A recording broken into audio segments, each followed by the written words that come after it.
एकादशी व्रत की कथा बताई गई, एकादशी व्रत का नियम बताया गया। एकादशी के दिन अन्न में पाप का निवास होता है। सबको पृथ्वी पर आने का एक समय है। जैसे संध्या का समय जो है वो महादेव का, इसलिए कहते हैं कि संध्या के समय पर भोजन नहीं करना चाहिए, संध्या के समय पर सोना नहीं चाहिए, संध्या के समय पर गलत काम नहीं करना चाहिए, संध्या के समय केवल एक ही काम करो, क्या भजन करो, क्यों महादेव विचरण कर रहे हैं। प्रातःकाल समय ब्रह्म मुहूर्त विष्णु भगवान का होता है, इसलिए उस समय भी कहते हैं कि जग करके विष्णु भगवान को प्रणाम करना चाहिए। मध्याह्न समय जो है वो ब्रह्मा जी का होता है, संध्या समय जो है महादेव का होता है। बाकी आप ज्योतिष शास्त्र और उसके अनुसार देखेंगे तो हर नक्षत्र का एक समय है पृथ्वी पर आगमन का। एक दिन पाप ने भगवान से कहा कि मुझे भी पृथ्वी पर स्थान दे दो। बोले तुम तो हो ही पृथ्वी पर, कितने कामों में तुम्हारा निवास है। बोले नहीं, आपके द्वारा व्यवस्थित एक ऐसी भाव हो जिसमें कभी कभी वैष्णवों को भी मेरा प्रकोप देखना पड़े, ऐसा कोई मुझे भी स्थान प्रदान कीजिए। भगवान बोले देखो, वैष्णवों को कभी पाप लगेगा नहीं, लेकिन फिर भी तुम्हारी ज्यादा इच्छा है कि हम तुमको कोई स्थान प्रदान करें। एकादशी के दिन अन्न में निवास करो, और एकादशी के दिन अन्न में पाप निवास करता है। लेकिन एक बात बहुत ध्यान से सुनिएगा, एकादशी के दिन अन्न पाने से पाप लगता क्या है? आपने किसी का हृदय दुखाया तो हृदय दुखाने का पाप लगेगा, किसी को मार दिया तो उसको पीड़ा देने का पाप लगेगा, गलत खाया गलत पिया तो गलत खान पान। एकादशी पर क्या पाप लगता है? पाप होता कौन सा एकादशी वाले दिन? बहुत ध्यान से सुनिएगा। जो पाप आपने गंगा स्नान से नष्ट किए हैं, जो पाप आपने पुण्य करके नष्ट किए हैं, जिन पापों को आपने प्रायश्चित करके नष्ट कर दिया है, एकादशी के दिन अन्न सेवन करने से नष्ट किए हुए पाप पुनर्जीवित होते हैं। इसलिए उस दिन अन्न नहीं सेवन करना चाहिए। नया नहीं लगेगा, पुराना जो खत्म हुआ है वो दोबारा रिन्यू हो जाएगा एकादशी के दिन अन्न सेवन करने से। तो एकादशी न्यू पाप नहीं लगाती, रिन्यू करती है पुराने पापों को। इसलिए उस दिन अन्न सेवन नहीं करना चाहिए। पर छोटे बालकों को, वृद्धों को, और विशेष रूप से जिनका स्वास्थ्य ठीक नहीं है उनको एकादशी व्रत पर एकादशी के दिन अन्न खाने की छूट होती है। लेकिन उसमें भी उनको चावल नहीं खाने चाहिए, क्योंकि चावल तो है वो तो पूर्ण अन्न माना जाता है, वो पूर्ण अन्न का स्वरूप है, उसका तो सेवन करना ही नहीं चाहिए। वो ज्यादा से ज्यादा रोटी पा सकते हैं, सब्जी, चावल नहीं। ये तो था एक भाव कि एकादशी के दिन अन्न क्यों नहीं खाते। पर एक भाव मैं अपने मन से बताया करता हूं, हम सब भक्तों की, हम सब वैष्णवों की करवा चौथ। जैसे एक प्रियतमा अपने प्रियतम के दीर्घायु के लिए व्रत करती है। अब दीर्घायु है कि नहीं वो बात एक अलग है, पर एक बात निश्चित है कि हमने ऐसा देखा अपने घरों में भी, आप सब भी देखते हो कि करवा चौथ वाले दिन माताएं जब व्रत करती हैं तो उस दिन प्रियतम का प्रियतमा के प्रति, प्रियतमा का प्रियतम के प्रति कुछ क्षण ही सही प्रेम बढ़ता है, प्रेम उद्दीपन होता है। भाई आपके लिए कोई विशेष काम करे आपको अच्छा लगेगा ना। अब आपके लिए कोई व्रती कर रही बेचारी, सुबह से कुछ खाए पिए नहीं, तो मन में उसके प्रति प्रेम उत्पन्न होता है ना। ठीक वैसे ही हम वैष्णव जब अन्न सेवन नहीं करते, हम वैष्णव जब भूखे रहते हैं, हम वैष्णव जब केवल हरिनाम संकीर्तन करते हैं और बड़े प्रेम से, निष्ठा से, आनंद पूर्वक जब अन्न सेवन नहीं करते हैं, तो निश्चित है बाकी दिन आप ठाकुर जी को याद करते होंगे, पर एकादशी के दिन ठाकुर जी आपको याद करते हैं, आपका स्मरण करते हैं। इस भाव से एकादशी करनी चाहिए। ये एकादशी का भाव। दूसरी बात, भगवान को कुछ ना कुछ अर्पित करना चाहिए। बहुत ध्यान से सुनिएगा। हम लोग क्या अर्पित करते हैं? रुपया अर्पित करते हैं, धन अर्पित करते हैं, स्वर्ण अर्पित करते हैं, चांदी अर्पित करते हैं, कुछ भी अर्पित करते हैं। पर हमारे पास सबसे बहुमूल्य क्या है? हमारा जीवन, हमारी प्रत्येक श्वास, हमारा प्रत्येक क्षण, ये बहुत बहुमूल्य है। आज का दिन जो निकल गया, अब ये मेरे पूरे जीवन में कभी वापस नहीं आएगा। ये आज हो चुका, पूर्ण हो गया, बस अब ये दोबारा नहीं आएगा। ये पिछले बीते 5 दिन जो हमने कथा सुने, ये जीवन में कभी लौट करके नहीं आएंगे। ये हो चुके, इनकी स्मृति रहेगी जीवन भर। बस हमने पंढरपुर में कथा सुनी थी, पंढरपुर में कथा सुनाई थी। ऐसा बढ़िया मौसम था, ऐसे आनंद करते थे, सुबह ऐसा करते थे, शाम, बस ये स्मृति ही रहेगी आपके पास। ये दिन वापस कभी नहीं आएंगे। और एक बात बताऊं, आप लाख कोशिश करके दोबारा कर लो ऐसा, पता नहीं जी, फिर सोच लें, फिर कथा हो, वही हो, वैसी हो, सारी A to Z आप एक जैसी व्यवस्था कर लो, तब भी इस बार जैसा सुख अगली बार नहीं होगा। ज्यादा हो सकता है, पर एज इट इज ऐसा आपको दोबारा नहीं मिलेगा। ये हमेशा के लिए एक स्मृति रहेगी। हर दिन जो हमारा गुजरा वो लौट करके नहीं आने वाला है। हर क्षण जो हमारा निकला, हर श्वास जो हमारी निकली, वो निकल चुकी है बस। पर एकादशी के दिन जब व्यक्ति निष्ठा पूर्वक, प्रेम पूर्वक, आनंद पूर्वक अपने दिन की शुरुआत करता है, उसकी हर क्षण, हर श्वास, पूरा दिन वो ठाकुर जी को अर्पित होता है।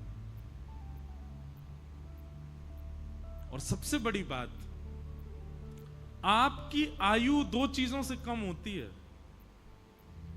व्यक्ति की आयु 2 चीजों से कम होती है, बहुत बोलने से और बहुत खाने से आयु कम होती है। यदि व्यक्ति बहुत खाएगा तो जीवन में, हमारा जीवन निश्चित है, इतना अन्न ही मैं खा सकता हूं। अब उसको भले ही मैं 50 साल में खा करके खत्म कर दूं तो 51 साल देख नहीं पाऊंगा, 50 में ही मुझे जाना पड़ेगा। ठाकुर जी ने सबके लिए एक अन्न निश्चित करके रखा है, उतना ही खाना है हमको। लेकिन व्यक्ति जब एकादशी का व्रत करता है तो व्रत वाले दिन अन्न नहीं खाता, और अन्न ना खाने से उसकी जो 1 दिन की आयु है वो बच जाती है। लेकिन वो 1 दिन की आयु एकादशी करने से ऐसा नहीं आपको बाद में मिलेगी, वो 1 दिन की आयु ठाकुर जी के चरणों में अर्पित हो जाती है। व्यक्ति ने अपना 1 दिन प्रदान कर दिया ठाकुर जी को। नाथ, मेरी प्राण सबसे बहुमूल्य, मेरी आयु बहुत बहुमूल्य है, मैं अपनी आयु 1 दिन की ही कर, अब इससे ज्यादा तो क्या करूं, मां कलयुगी पापी जीव हूं मैं, पूरी तो दे ही नहीं पा रहा। कम से कम महीना में ये 2 बार की एकादशी की 2 दिन की आयु आपको प्रदान कर रहा हूं। ठाकुर जी को चाहिए नहीं, पर प्रियतम को प्रसन्न करने के लिए कुछ तो बहुमूल्य दें, तो हम अपनी आयु ठाकुर जी को अर्पित करते हैं कि नाथ ये आयु आपके। अच्छा, आयु ठाकुर जी को देते हैं मतलब अपना 1 दिन पूरा हम ठाकुर जी को दे चुके हैं। हमारे जीवन में 365 दिन है, हर दिन हम किसी ना किसी को दे रखे हैं। विशेष रूप से किसको दे रखा है? 2 लोगों को, एक तो लक्ष्मी को, दूसरा अन्न को। इन दोनों को हम हर दिन देते हैं, अन्न को भी हर दिन देते हैं, लक्ष्मी को भी हर दिन देते हैं। लेकिन ये एकादशी के दिन जब आप व्रत करते हो तो पूरा दिन ठाकुर जी को अर्पित हो जाता है, ठाकुर जी को दे दिया जाता है। एक प्रकार का महादान भी है एकादशी का व्रत करना। वैष्णवों के अंदर 3 निष्ठा होनी चाहिए। पहली नाम जप निष्ठा, दूसरी एकादशी निष्ठा, और तीसरी तुलसी माला पहनने की निष्ठा, तुलसी निष्ठा। अगर आप 3 निष्ठाओं में निष्पन्न हो तो आप वैष्णव हो। तो इस प्रकार से एकादशी व्रत का महात्म और महत्व बतलाया गया। व्यक्ति की सामर्थ्य हो तो उसको निश्चित ही एकादशी करनी चाहिए। और मैं बार बार एक ही बात कह रहा हूं, प्रसन्नता पूर्वक, गौरव करके और बहुत एक्साइटमेंट में एकादशी का व्रत किया करो। कहीं सुबह उठते ही महाराज पता चल गई नाश्ते में क्या बनाया, बोले आज तो बेटा नाश्ता में फल मिलेंगे, क्यों एकादशी, और आपको अरे आज एकादशी है, उसी समय तोड़ देना एकादशी, और तोड़ क्या देना, टूटी गई एकादशी। जैसे ही आपकी निष्ठा विफल हुई एकादशी टूट जाती है। लोग सोचते हैं नमक खाने से, जे खाने से एकादशी टूटती है, नहीं। आप जैसे ही अश्रद्धा रखते हैं, 1% भी अश्रद्धा होती है, उसी समय आपकी एकादशी टूट जाती है, आपका व्रत टूट जाता है। दूसरी बात, व्रत कब टूटता है? अब आप अन्न ना खाने को तो इतनी प्रायोरिटी दे रहे हो, नहीं नहीं नहीं अन्न नहीं खाना है, आज तो एकादशी जे, और वैसे बेचारे किसी का हृदय दुखा रहे हो, किसी को गालियों पे गालियां दिए जा रहे हो, किसी का हक मार रहे हो, किसी के साथ में बुरा कर रहे हो। क्षमा करो, ऐसी एकादशी बिल्कुल मत रखो। एकादशी को भी रहता होगा कि भाई ऐसे व्यक्ति के पास मैं रहूं क्यों जो इतना बुरा करे। मतलब एक दिन तो आप कम से कम, जैसे हॉलीडे होता है ना, छुट्टी होती है, एकादशी के दिन अपने अवगुणों को छुट्टी रखा करो। आज चाहे कोई कुछ कर ले, पत्नी कितना भी चले, मैं क्रोध ही नहीं करूंगा, बच्चे चाहे कुछ भी कर ले, आज क्रोध नहीं करना, आज क्रोध की छुट्टी है। पता चला पूरा परिवार इंतजार कर रहा है एकादशी कब आएगी, उस दिन क्रोध तो करेंगे नहीं। अच्छा देखो कितना अच्छा व्रत। मैं तो कहता हूं कथा में कि एकादशी पर केवल अन्न छोड़ने वाला नियम नहीं, 2-4 नियम और करो। जैसे पूरे दिन मुस्कुराहट रखो मुख पर, चाहे कुछ हो जाए आप प्रसन्न ही रहो। कितना अच्छा, ऐसी एकादशी करो। व्रत है, बोले काय बात करो, तो प्रसन्न रहने का व्रत है, आज प्रसन्न ही रहूंगा मैं। बच्चे बेचारे उधम मचा रहे हैं और आप मुस्कुरा करके देख रहे हो, उसने गिलास तोड़ दिया, आप खुश हो। द्वादशी आने दे बेटा, तुझे देखता हूं मैं, रुक जा, आज कर ले तेरा जो मन है, बहुत बढ़िया, आनंद करो। ऐसा नहीं, एक भाव है, प्रसन्न रहो। एकादशी का मतलब है अवकाश। तो अवकाश केवल अन्न को ही क्यों दिया जा रहा है? उन सब चीजों को दो जिससे आप संसार में एग्जिस्ट करते हो। और मैं तो भाई खुलेआम कहता हूं, आज की डेट में अन्न छोड़ना कोई बड़ी बात नहीं है। बच्चे, आजकल के बच्चे 2-2 बजे तक तो वैसे ही भोजन नहीं करते, आधा एकादशी तो उनकी रोज ही होती है।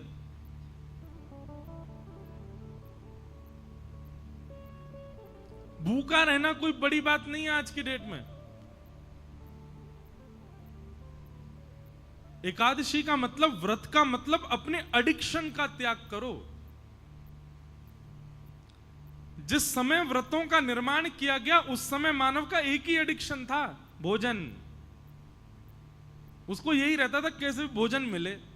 सुबह उठते ही बच्चे घूमते रहते थे मां के पीछे, क्या बोल, पराठे बनाओ, भोजन।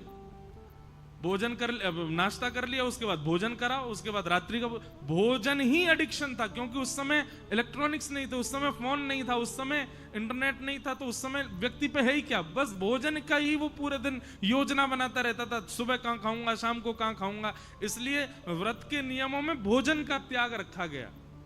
पर अब स्वरूप बदल गया, अब भोजन की जरूरत नहीं व्यक्ति को, अब तो इसकी एकादशी करो।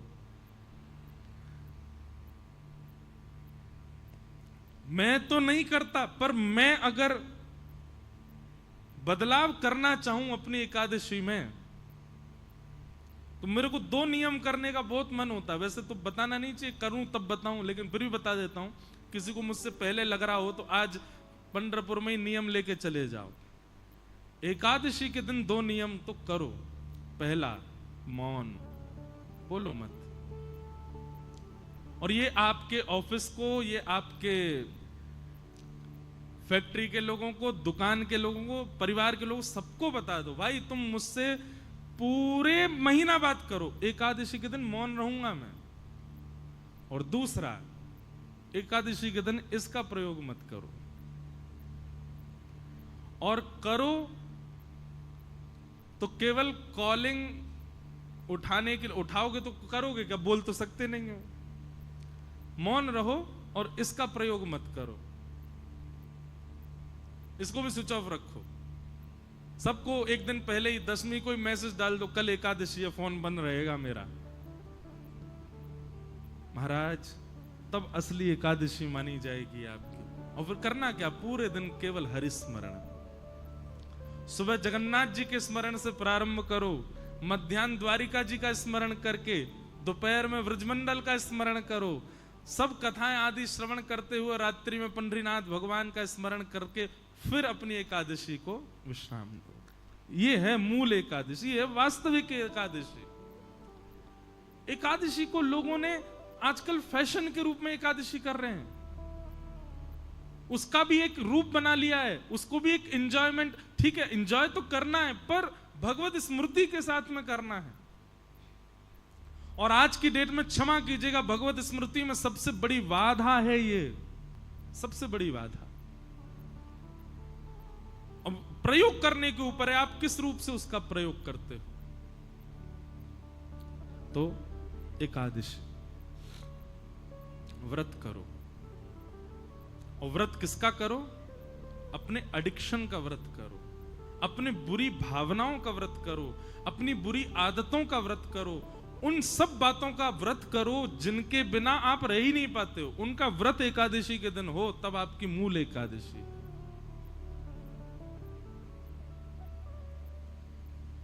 और अंतिम बात, एकादशी व्रत में इतनी सामर्थ्य है कि यदि निष्ठा से कोई व्यक्ति एकादशी व्रत पालन करे तो एकादशी व्रत के प्रभाव स्वरूप एकादशी के ही दिन भगवत धाम परायण होगा उसका, वो पृथ्वी से एकादशी को ही जाएगा। और ये मैंने अपने आंखों से देखा, अनुभव किया है। बड़े बड़े भजनानंदी, बड़े बड़े वैष्णवों की आप तिथियां देखो, वो एकादशी को ही जाते हैं। और एकादशी को जाने का मतलब क्या है, स्वयं शंख चक्र गदा पद्मधारी नारायण ही उनको लेकर के गए हैं, ये इस बात का प्रमाण है। तो एकादशी व्रत में बहुत निष्ठा, एकादशी को सामान्य नहीं। पर अब बात आ जाए, हमने भी अभी शुरू की, पहले मैं भी नहीं रह पाता था, मुझे व्रत नहीं रहा जाता, पर बाद में धीरे धीरे समझ में आने लगी बातें, तो फिर रहना प्रारंभ किया। सौभाग्य करके व्रत रहते हैं।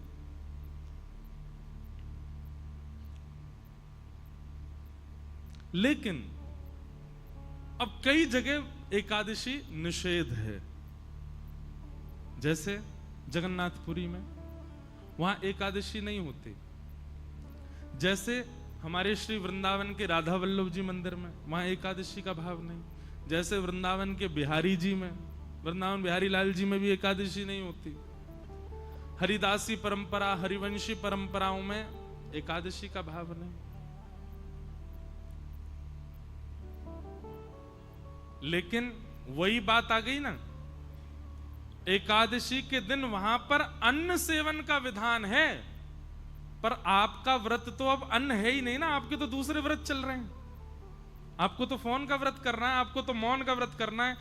तो कहीं आपने जगन्नाथपुरी जाकर के ये कहा यहां तो एकादशी है, यहां तो कोई दिक्कत ही नहीं है, नहीं, वहां दूसरे व्रत करने हैं, वहां अन्न का नहीं करना, अन्न तो पाना है वहां पर वहां ये दूसरे अपने अपने बुरे विचार, अपने बुरे भाव, अपने बुरे एडिक्शन, आपकी जरूरतें, उन सब की एकादशी तो वहां कर सकते हो। अन्न का ही तो निषेध है, अन्न तो पाना पड़ेगा जगन्नाथपुरी में, पर ये चलाना कोई ऐसा तो है नहीं कि एकादशी उल्टी लटके, यहां तो फोन चला ही सकते हैं, ऐसा नहीं। तो चाहे राधा वल्लभ जी मंदिर में हो, चाहे हमारे बिहारी जी हो, चाहे श्री जगन्नाथपुरी हो, या और कहीं भी जहां भी एकादशी का विधान नहीं है, वहां अन्न सेवन की आज्ञा होगी। आप अन्न वहां पा सकते हो, पर बाकी की एकादशी इंद्रियों की तो आप वहां भी कर सकते हो, और करनी ही चाहिए। नहीं करोगे तो अपराध लगेगा। अच्छा एक बात बताएं, अगर आपने ये सब बातें अभी हमसे नहीं सुनी होती कि एकादशी के दिन केवल अन्न नहीं बाकियों का भी व्रत किया जाता है, तो अभी तक आपको दोष नहीं लगता। लेकिन आज आपने सुन लिया है, अब अगर अगली एकादशी पर आपने ये व्रत नहीं किए तो दोष लगेगा। आप जानो आपका काम, आप कहोगे गलत आए कथा में आज तो।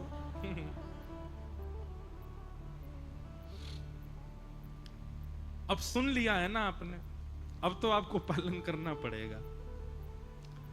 फोन ही नहीं, चलो आप कहो कि ऐसा हमारा काम है कि बिना फोन के तो एक दिन नहीं चलेगा।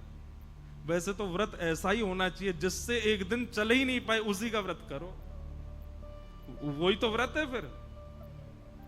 लेकिन फिर भी कुछ न कुछ नियम ऐसे बनाओ। केवल जीव की क्यों होती है एकादशी? ये 10 इंद्रियां हैं, 10 में से चुनिए और हर एक की एकादशी करवाओ। आंखों की भी, कानों की भी, जीव की भी, त्वचा की भी, हाथ की भी, पैर की भी, अपनी गुप्त इंद्रियों की भी एकादशी करो। एकादशी ठाकुर जी उस दिन आंख खोल करके देखते हैं ठाकुर जी कौन कौन मुझे याद कर रहा है। इसलिए एकादशी व्रत करो, कंठी माला पहनो, तुलसी व्रत करो और नाम जप करो। ये 3 व्रत धारण करो। इस प्रकार एकादशी व्रत की बात बताई गई।